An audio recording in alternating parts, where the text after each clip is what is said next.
మత్తయి సువార్త 9వ అధ్యాయము 27వ వచనం నుండి 31 వరకు దయచేసి చదువుదాం. యేసు అక్కడి నుండి వెళ్ళుచుండగా ఇద్దరు గుడ్డివారు ఆయన వెంట వచ్చి, దావీదు కుమారుడా, మమ్మను కనుకరించుమని కేకలు వేసిరి. ఆయన ఇంట ప్రవేశించిన తరువాత ఆ గుడ్డివారు ఆయన యొద్దకు వచ్చిరి. యేసు, నేను ఇది చేయగలనని మీరు నమ్ముచున్నారా అని వారిని అడుగగా, వారు నమ్ముచున్నాము ప్రభువా అని ఆయనతో చెప్పిరి. అప్పుడు ఆయన వారి కన్నుల్లో ముట్టి, మీ నమ్మిక చొప్పున మీకు కలుగునుగాక అని చెప్పడంతో వారి కన్నులు తెరవబడెను. అప్పుడు యేసు, ఇది ఎవరికిని తెలియకుండా చూచుకొనుడని వారికి ఖండితముగా ఆజ్ఞాపించెను. అయినను వారు వెళ్ళి ఆ దేశమంతటా ఆయన కీర్తిని ప్రచురము వేసిరి. చిన్న ప్రార్థన చేసుకొని వాక్యంలోకి వెళ్దామా? ప్రియమైన యేసుక్రీస్తు ప్రభువా, మరొకసారి నీ సన్నిధిలో ప్రాధేయపడుతున్నాం. నిలబడిన దాసుని మరుగుపరిచి నీ పరిశుద్ధాత్మ శక్తిని కుమ్మరించి ప్రభువా, నీవే మాతో మా అందరితో మాట్లాడుతున్నామని వేడుకుంటూ ప్రభా, నీ దాసుని మరుగుపరిచి నీ శక్తిని కుమ్మరించి నీవే మాతో మమ్మల్ని హెచ్చరించి మమ్మల్ని సరైన మార్గం నిలబెట్టుకుంటామని వేడుకుంటూ యేసు నామములో ప్రార్థించి స్తుతించి అడిగి వేడుకుంటున్నాను తండ్రి, ఆమేన్. ప్రియమైన దేవుని సంగమ, ప్రశస్తమైనటువంటి యేసుక్రీస్తు నామములో మిమ్మల్ని కూడా ప్రేమతో ఆహ్వానిస్తున్నాను. ఈరోజు మనము చదివినట్టుగా ఈ క్షణమున దేవుడు మనతో మాట్లాడాలనుకున్న అంశము మత్తయి సువార్త 9వ అధ్యాయము 27 నుంచి 31 వచనాల్లో మనం చదివినట్టుగా దేవుడు ఈరోజు మనల్ని బలపరచాలని, స్థిరపరచాలని ఆయన ఆశపడుతున్నాడు. హల్లెలూయా. ఈ గొప్ప దేవుని, ఈ మహిమగల దేవుణ్ణి ఆచరించడం, పూజించడం, ఆరాధించడం, ఆయన గణపరచడం, కీర్తించడం, ఆయన కొనియాడము మనకెంతో మంచిది. ప్రియులారా, ఇక్కడ మనం చదివినట్టుగా యేసు అక్కడ నుండి వెళ్ళుచుండగా ఇద్దరు గుడ్డివారు ఆయన వెంట వచ్చి, దావీదు కుమారుడా, మమ్మను కనుకరించుమని కేకలు వేసిరి. ఆయన ఇంట ప్రవేశించిన తర్వాత ఆ గుడ్డివారు ఆయన ఎదుకు వచ్చి, యేసు, నేను ఇది చేయగలనని మీరు నమ్ముచున్నారా అని వారిని అడుగగా, వారు నమ్ముచున్నాను ప్రభువా అని ఆయనతో చెప్పిరి. అప్పుడు ఆయన వారి కన్నులు ముట్టి, మీకు నమ్మిక చొప్పున తెరవబడెను.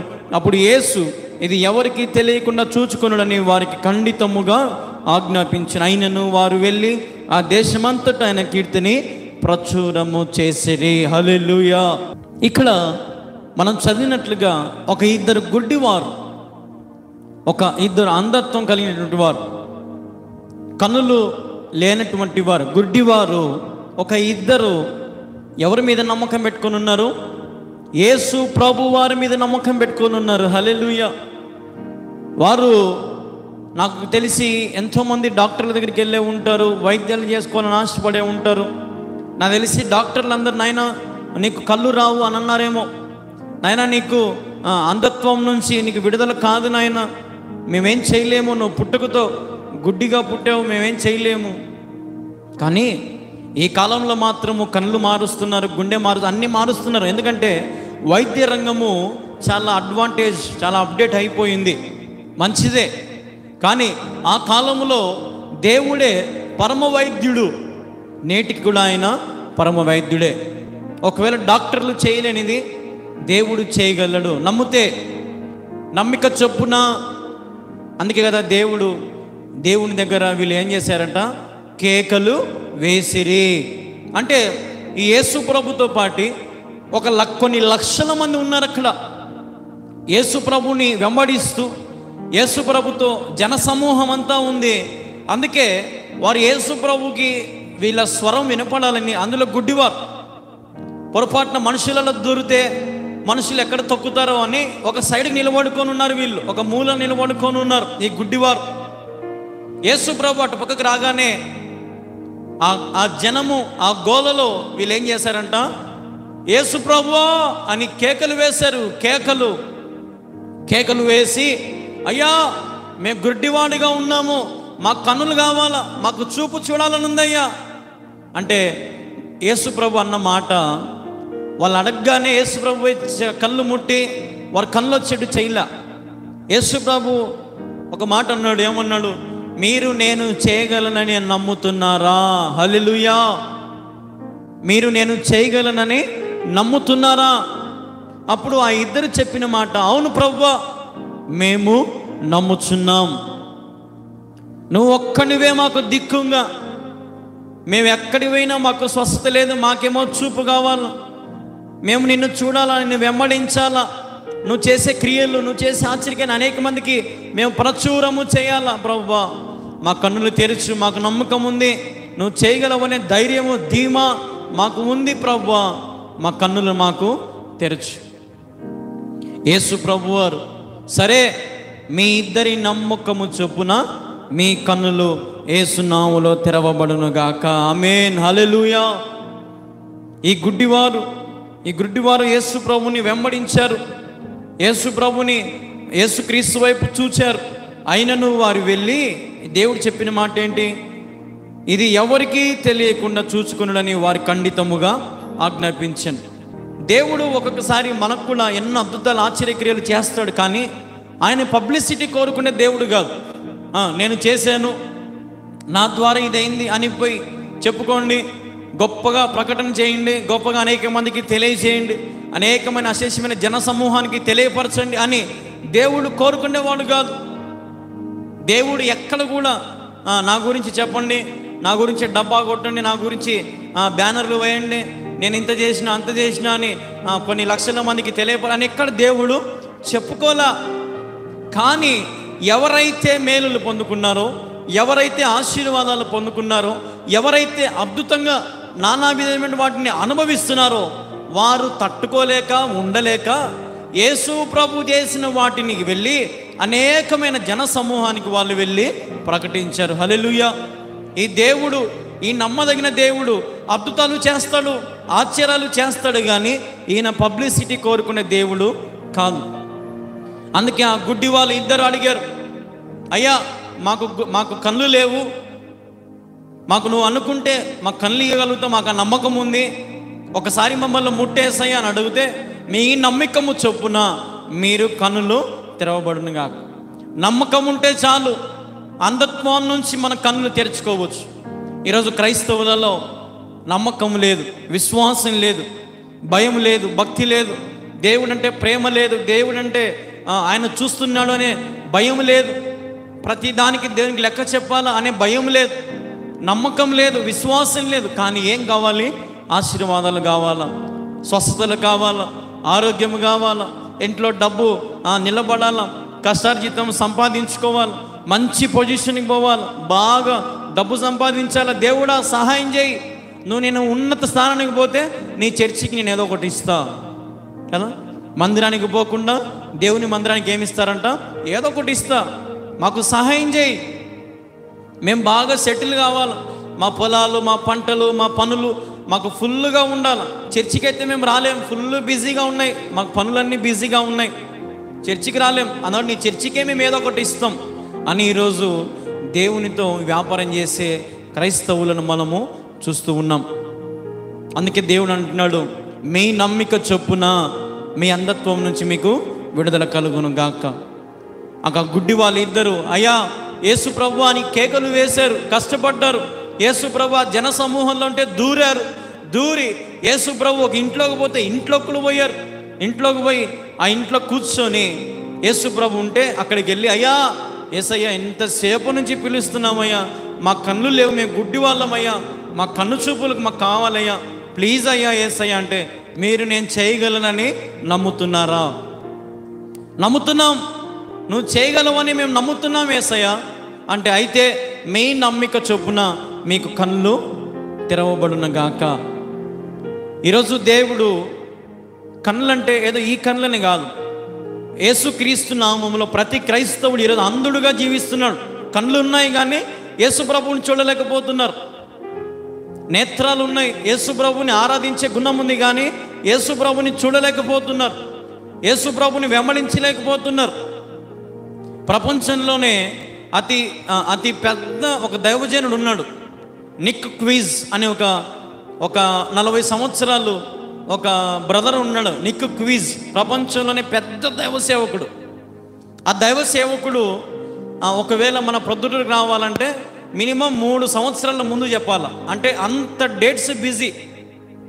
ఆ సేవకుడు ఎలా ఉంటాడంటే బాగా చేతులు కాళ్ళు సూటు బూటు అవన్నీ ఏముండవు, కేవలము తల ఒక్కటే ఉంది, చేతులు లేవు, కాళ్ళు లేవు, ఒక మొండెము. కానీ దేవుణ్ణి సేవ చేయాలని నిశ్చయించుకున్నాడు. అతని కారులోంచి తీసుకొచ్చి ఇట్లా పోడియం మీద నిలబెడతారు. నిలబెడితే వాక్యము చెప్తా ఉంటే కొన్ని లక్షల మంది మేలులు స్వస్థతలు ఆశ్చర్యమైన రీతిగా వాళ్ళు ఆశీర్వాదాల మేలులు పొందుకుంటున్నారు. ఎందుకు ఈ మాట నేను చెప్తున్నానంటే అతడు తన అంధత్వాన్ని దేవుడు ఏం చేశాడు, తెరిచాడు. అయ్యా నాకు చేతులు లేవే, కాళ్ళు లేవే, నేను ఏం చేయగలుగుతాని బాధపడలా. దేవుని యందు నమ్మకం ఉంచాడు. తన నమ్మికను దేవుడు ఏం చేశాడు, బలపరిచాడు. నువ్వు కూడా అంతే.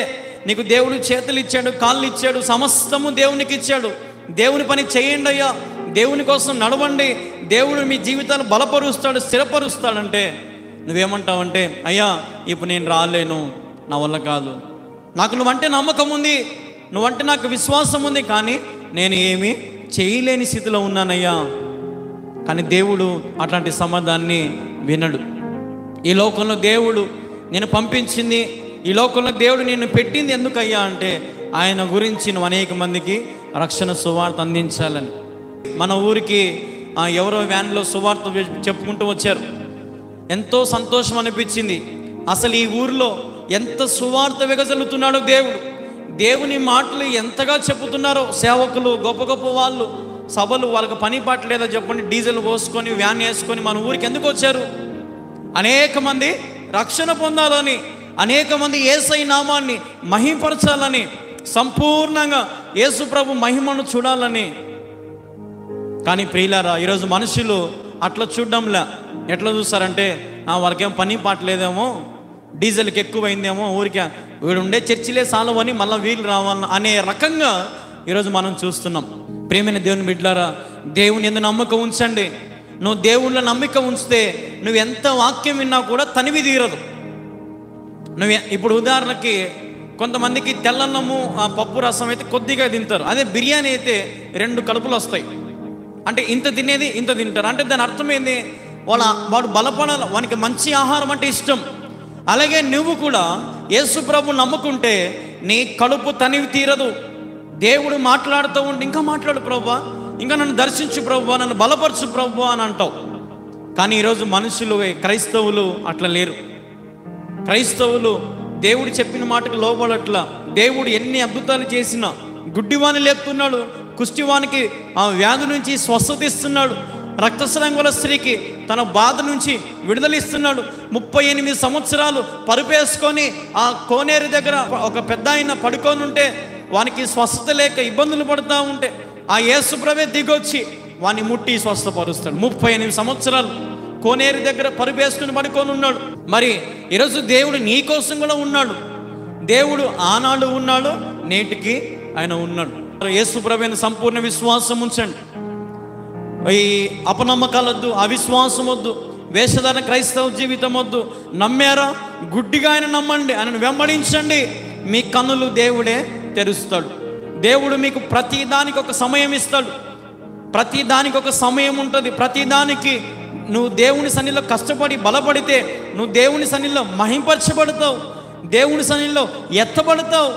అది గుర్తుపెట్టుకో. ఈరోజు ఈ మిగిలిన యాత్ర జీవితం ముగించుకొని దేవుని రాజ్యానికి వెళ్దాం, దేవుని దగ్గరికి వెళ్దాం, దేవుడు చేసే క్రియలు చూద్దాం, దేవుడు చేసేటువంటి ఉన్నతమైనటువంటి ఆ మహోన్నతమైన ఆ పరలోక రాజ్యాన్ని కల్లారా చూద్దాం. ఈ లోకంలో మహా అంటే మనకు ఒక 2 సెంట్లు 3 సెంట్లు అంటే 10 సెంట్లు ఇండ్లు ఉంటుంది అనుకోండి. కానీ దేవుడు అక్కడ నీకోసం కొన్ని ఎకరాలలో ఒక పెద్ద ఇండ్లు కడుతున్నాడు. ఒక మంచి బంగారు లాంటి రోడ్డు. అక్కడ చావు ఉండదు. ఈడన్నా చావుకు భయపడాలి. ఎప్పుడు చచ్చిపోతామో, ఏమైపోతామో, బండి ఎక్కితే భయము, బస్సు ఎక్కితే భయము, రోడ్డు పక్కన నడుస్తే భయము, కరెంట్ అంటే భయము, నీళ్ళంటే భయము, పడవ అంటే భయము, ఏరోప్లేన్ విమానం అంటే భయము, ట్రైన్ అంటే భయము. ఏది ఎక్కడికి పోవాలన్న మనిషికి భయం. ఎందుకు ఈ భయం అంటే ఎక్కడ చచ్చిపోతామో, ఏమైపోతామో.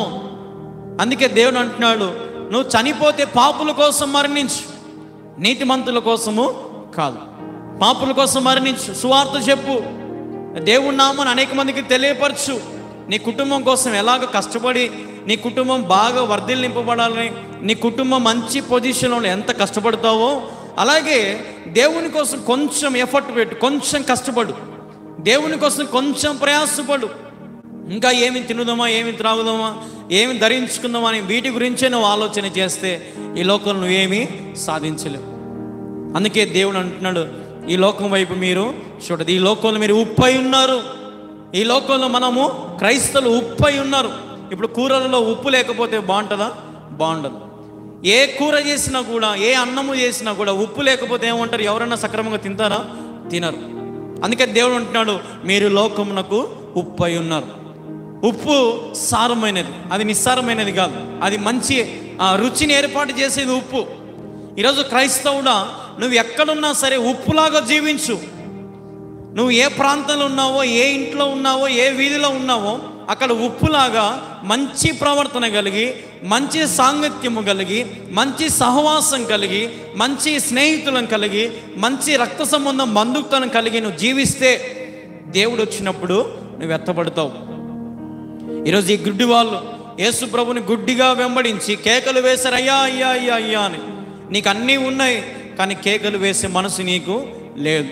యేసు ప్రభుని వెంబడించే మనసు నీకు లేదు. నీకేం కేకలు వేసే బుద్ధి ఉంటుందంటే ఏ డ్యాన్సుల దగ్గరనో, లేదంటే పబ్బుల దగ్గరనో, లేదంటే పెళ్ళిళ్ళ దగ్గరనో, లేదంటే పుట్టినరోజుల దగ్గరనో, ఎక్కడో ఒక చోట అక్కడ అల్లరి చేస్తావు. దేవుని సన్నిధిలో మాత్రము నాటకాలు ఆడుతావు. దేవుని సన్నిధిలో ఏమో మంచి మంచి పాటలు పాడుతావు, మంచి మంచిగా వాక్యం వింటావు, మంచి మంచిగా అన్ని పనులు చేస్తావు. కానీ లోకంలోకి పోయేసరికి డ్యాన్సులు వేస్తావు, తిరుగుతావు, పాటలు పాడుతావు, అల్లరి చేష్టలు చేస్తావు, అల్లరి సాంగత్యం చేస్తావు, రాజకీయాలలో ఉంటావు, అన్నీ చేస్తూ ఉంటావు. కానీ దేవుని బిడ్డవే, దేవుని ప్రేమిస్తున్నా అని చెప్తావు, దేవుని మహింపరుస్తున్నా అంటావు, దేవుడు లేకపోతే నేను లేనంటావు. కానీ నీ జీవితము రెండు పడవల మీద ప్రయాణం చేస్తూ ఉన్నావు. పొరపాటున ఒక తుఫాను, ఒక వరదలు వచ్చాయనుకో, ఒక ఓడ ఒకవైపు, ఒక ఓడ ఒకవైపు పోతే నువ్వు ఎక్కడుంటావు? నీళ్ళలో పడిపోతావు. కాబట్టి ఉంటే ఒక ఓడ పైపు ఎక్కు, ఒక ఓడలో ఉండు, ఒక సంఘాన్ని అత్తుకో, ఒక యేసయ్యను పూజించు, లోక సంబంధమైన జీవితాన్ని జీవించద్దు. నువ్వు లోకంకి ఉప్పై ఉన్నావని గుర్తుపెట్టుకో. లోకంలో ఉప్పు సారమైనది కానీ నిస్సారమైనది ఉప్పు కాదు. కాబట్టి దేవుడు చెప్తున్నట్టుగా ఈ గుడ్డితనాన్ని, ఈ అంధత్వాన్ని విడిచిపెట్టి దేవుణ్ణి సాష్టాంగ నమస్కారం దేవుని సన్నిధిలో ప్రాధేయపడు. దేవుడిని స్థితిగతులను మారుస్తూ. అదే రీతిగా కీర్తనలు 37:4 గమనిస్తే, యెహోవాను బట్టి సంతోషించుము, ఆయన నీ హృదయ వాంఛలను తీర్చును. ఎవరిని బట్టి మనం సంతోషించాలంట? తండ్రి అయిన దేవుని బట్టి. యెహోవాను బట్టి సంతోషించుము, ఆయన నీ హృదయ వాంఛలను తీర్చును. నీ హృదయ వాంఛలను తీర్చే దేవుడు ఉన్నాడు. నువ్వేం తీర్చుకోలేవు, నీ వల్ల ఏది కాదు. నువ్వు ఎంత ప్రయాసపడినా నీ జీవితం అక్కడే ఉంటుంది. కానీ ఈ దేవుడు మన పక్షం ఉంటే ఆయన మన హృదయ వాంఛలను తీరుస్తాను అంటున్నాడు. కాబట్టి యెహోవా యందు నమ్మకం ఉంచి మేలు చేయము, దేశమందు నివసించు, సత్యము అనుసరించు. యెహోవా యందు నివసించు, దేవుడు చెప్పినట్టుగా నివసించు, మందిరంలో నివసించు. సమయం దొరికితే కాలక్షేపం మాటలు కాకుండా దేవుని మాటలు మాట్లాడు, దేవుని సువార్త మాట్లాడు. కొంతమంది సేవకులతో నానా విధమైన మాటలు, వ్యర్థమైన మాటలు మాట్లాడతారు. ఉదాహరణకి ఒకవేళ సేవకుడు మీ ఇంటికో, లేదంటే మీ వీధికో, మీ ఇంటి దగ్గరకో ఎక్కడికైనా వచ్చాడు అనుకో, ఆ సేవకుడితో నువ్వు మాట్లాడిసిన మాటలు ఏంటంటే ఈ బైబిల్కి సంబంధించిన డౌట్లు అడగాలి. అయ్యా ఆదాం ఎట్లా, అవ్వ ఎట్లా అని అట్లా డౌట్లు అడిగితే నీకు జ్ఞానం అనేది వస్తుంది, దేవుని గురించి తెలుసుకుంటావు. వ్యర్థమైన మాటలు నువ్వు మాట్లాడితే అక్కడ దోషమే ఉంటుంది కానీ మంచిదంటే అక్కడ ఏది ఉండదు. ఈ గుడ్డివారు యేసు ప్రభు దగ్గరికి వెళ్ళినప్పుడు వ్యర్థమైన కోరికలు అడగల. వాళ్ళు అడిగిన కోరిక ఏంది? మాకు కళ్ళు లేవు, కళ్ళు అంతే. మనము తండ్రి దగ్గర, దేవుని దగ్గరికి వెళ్ళినప్పుడు మనకి ఏది కావాలో అదే అడుగు, స్ట్రైట్గా, సుత్తి లేకుండా. నువ్వేం అడుగుతావు? అన్నీ అడుగుతావు, ప్రతి కోరిక కావాలంటావు. కానీ దేవుడు అంటాడు, ముందు నీ అవసరత ఏదో అది అడుగు, తర్వాత నీ హృదయ వాంఛలు నేను తీరుస్తా. నీ హృదయంలో ఉన్న సమస్తము నేను తీరుస్తాను. నువ్వు దేవుని ఏం అడుగుతున్నావు? దేవుణ్ణి ఏమి అడగాలని ఆశపడుతున్నావు? చార్లీ చాప్లిన్ అని ప్రపంచంలో పెద్ద హాస్య నటుడు, అంటే మాట్లాడు చేయడు, మీసాలు ఇక్కడ దాకా ఉంటాయి, కోట్ వేసుకుంటాడు. ఒకప్పుడు పాతకాలం ఇంగ్లీష్ సినిమాలలో ఒక గొప్ప కమీడియన్, అంటే మనకు బ్రహ్మానందం ఎట్లనో మన తెలుగు సినిమాలకి అట్లా మన ఇంగ్లీష్ సినిమాలకి ఒక కమీడియన్ ఉన్నాడు. ఆ చార్లీ చాంపియన్ ఒకరోజు తన జీవిత చరిత్రలో ఒకరోజు ఇంటర్వ్యూ చేస్తున్న ఒక టీవీ ఛానల్ వచ్చి ఈ చార్లీ చాంపియన్ అడుగుతుంది, అయ్యా చార్లీ చాంపియన్ గారు, మీరు ప్రపంచాన్ని ఇంత నవ్విపిస్తూ ఉంటారు, ఇన్ని గొప్ప గొప్ప సినిమాలు చేశారు, ఒక మాట మాట్లాడకుండా కేవలం ఈ మొక్క కవలికలతో మొఖం ఎక్స్ప్రెషన్లతో ఎలా మీరు నవ్వించగలుగుతున్నారు? మీరు ఎప్పుడు ఇలాగ నవ్వుతూ ఉంటారా? మీ చుట్టూ వాళ్ళు నవ్విస్తూనే ఉంటారా అంటే ఆయన చెప్పిన మాట ఏంటంటే, నేనేమో అందరినీ నవ్విపిస్తాను కానీ నా హృదయం మాత్రం ఎప్పుడు ఏడుస్తూనే ఉంటుందమ్మా. అందుకే నాకు ఏడుపు వచ్చినప్పుడు, వాన పడినప్పుడు నేను వానలోకి వెళ్ళి ఏడుస్తానంట. అంటే తన కన్నీళ్ళు వానలో కలిసిపోయేట్టు ఏడుస్తాడంట. అంటే ప్రపంచాన్ని నవ్విపించినటువంటి వానికి ఏముంది? హృదయంలో దుఃఖం ఉంది, ఏదో బాధ ఉంది, మనశ్శాంతి లేదు, నెమ్మది లేదు. కోటీశ్వరుడు నవ్విస్తున్నాడు, కొన్ని వేల సినిమాలు చేశాడు, యూట్యూబ్లో కూడా చూసుకోవచ్చు చార్లీ చాంపియన్ అని. అంత గొప్ప హాస్య నటుడు, కానీ అతనికి ఏం లేదంట, మనసులో నెమ్మది లేదు, శాంతి లేదు, సమాధానం లేదు. కోట్ల డబ్బు ఉంది, నవ్విపిస్తున్నాడు, జనబలం ఉంది, అందరూ గుర్తుపడుతున్నారు, కానీ అతనికి ఏం లేదంట, సంతోషం లేదంట. వాన పడితే బయటికి పోయి ఎక్కి ఏడుస్తాడంట, లేదంటే బాత్రూంలోకి పోయి షవర్ తిప్పుకొని ఆ పైన నీళ్లు పడితే దాంట్లో ఏడుస్తాడంట. తన కన్నీరు అంతగా బాధపడేవాడంట.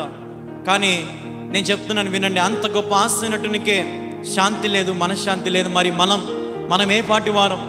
మనకు కూడా ఎన్నోసార్లు ఏడుస్తూ ఉంటాం, దుఃఖపడుతూ ఉంటాం, శ్రమల్లో నలిగిపోతూ ఉంటాం, ఇబ్బందుల్లో ఉంటాం, ఇరుకులో ఉంటాం, కష్టాల్లో ఊబిలో చిక్కుకుపోయి ఉంటాం, అప్పుల సమస్యల్లో ఉంటాం. మరి నీకు శాంతి కావాలా? మీకు నెమ్మది కావాలా?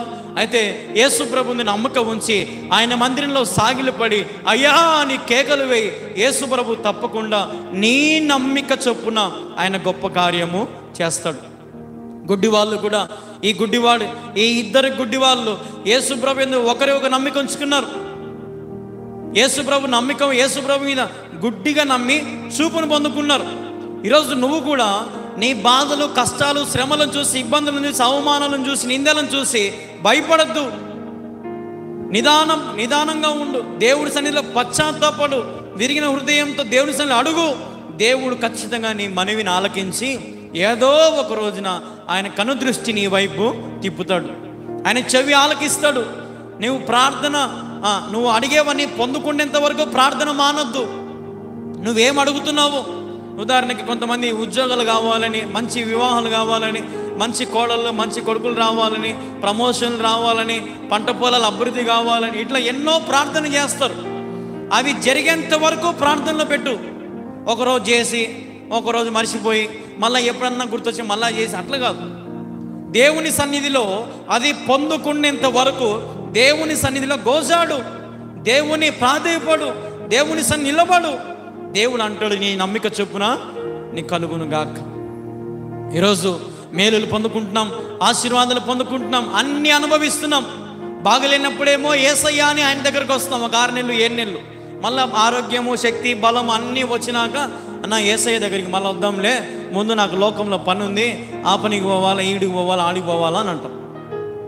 ఈరోజు నీకు బాగలేనప్పుడు యేసయ్య దగ్గరికి వస్తున్నావే, మరి బాగున్నప్పుడు యేసు ప్రభు దగ్గరికి ఎందుకు రావట్లా? యేసు ప్రభు దగ్గరికి ఎందుకు రాలేకపోతున్నావు అంటే, నువ్వు బాగున్నప్పుడు సైతాను నిన్ను వాడుకుంటుంది. నువ్వు బాగలేనప్పుడు సైతానికి అవసరంలా, నీతో పని లేదు సైతానికి. నువ్వు బాగా ఉంటేనే నీకు సైతాన్తో పని. నువ్వు నీరసంగా ఉన్నప్పుడు, కృషించిపోతున్నప్పుడు సైతాన్ ఏమనుకుంటుంది అంటే, ఇంక అయిపోయింది వీని పని, ఇంక వీడు దేనికి పనికి రాడు అని అనుకుంటుంది. దాని తర్వాత నువ్వేం చేస్తావు? అప్పుడు యేసయ్య గుర్తు వస్తాడు. అదే నీకు అంత ఆరోగ్యము, శక్తి, బలం అన్నీ ఉన్నప్పుడు ఈ తండ్రిని దేవుడు యేసు ప్రభు నీకు గుర్తురాడు. సైతాను సంబంధమైనటువంటి ఆలోచనలతో, శరీర సంబంధమైన ఆలోచనలతో కూరుకుపోయి ఉంటావు. దేవుని దగ్గరికి నువ్వు నమ్మకంతో రాలేవు. ఒకవేళ వచ్చినా కూడా అవిశ్వాసంతో, అవిధేయతతో, అపనమ్మకంతో దేవుని మందిరంలో కూర్చుంటావు. కాబట్టి నేను చెప్పే మాట ఏంటంటే, సైతానుని మీ కాలు కింద వేసి చితకదొక్కండి. సైతానుని, ప్రభా నా ఇంట్లో సైతాను ఉండడానికి వీల్లేదు, యేసు నామములో చితకదొక్కుతున్నాను ప్రభా అని ప్రతిరోజు ప్రార్థనల మాటను, అయ్యా యేసు నామములో సైతానును చితకదొక్కుతున్నానని కాలు కిందేసి నలుపు. అప్పుడు ఏ సైతాను శక్తి నిన్ను ఏమీ చేయలేదు. ఈరోజు ప్రియమైన దేవుని బిడ్డలారా, దేవుడు చెప్తున్న మాటలు ఇవే. ఆయన వైపు పూర్ణ మనసుతో, పూర్ణ శాంతితో ఆయనను వెంబడించండి. గొప్ప కార్యాలు మీ జీవితాల దేవుడు చేస్తాడు.